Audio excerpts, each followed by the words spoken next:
ဆိုးလို့ရက်တွေကပြုတ်လို့တဲ့သူကမိသွားနိုင်တယ်ဒါပေမဲ့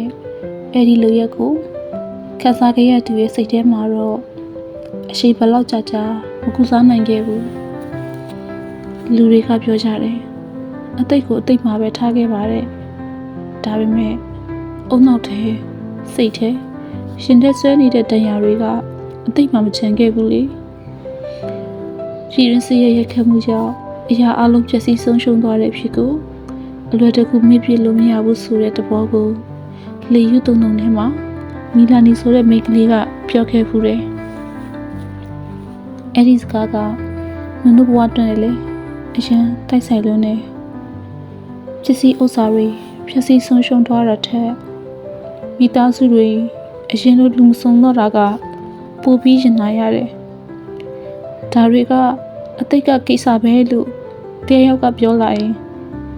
ရှင်းမိမလားပဲကိုမိသားစုဝင်တယောက်ကိုဆုံးရှုံးရတာကအတိတ်ဆိုတဲ့စကားနဲ့ဖုံးလွှမ်းလို့မရခဲ့ဘူးလေအရင်လိုလူမဆုံတော့တဲ့ထမင်းဝိုင်းလေးရဲ့စုပ်ကင်ထားလို့မရတော့တဲ့လက်တစုံရဲ့ထပ်မကြားနိုင်တော့တဲ့ရေရန်လေးတွေဒါတွေကအတိတ်မှာမကြံခဲ့သလိုအစားထိုးလို့လည်းမရခဲ့ဘူးလေဒီနေ့ထိနှုတ်ဆုံးရှုံးခဲ့ရတာတွေခံစားခဲ့ရတဲ့ဒဏ်ရာတွေဟာအသိမဖြစ်နေတိုင်းအစ်စ်လိုပဲရှင်ထဲမှာ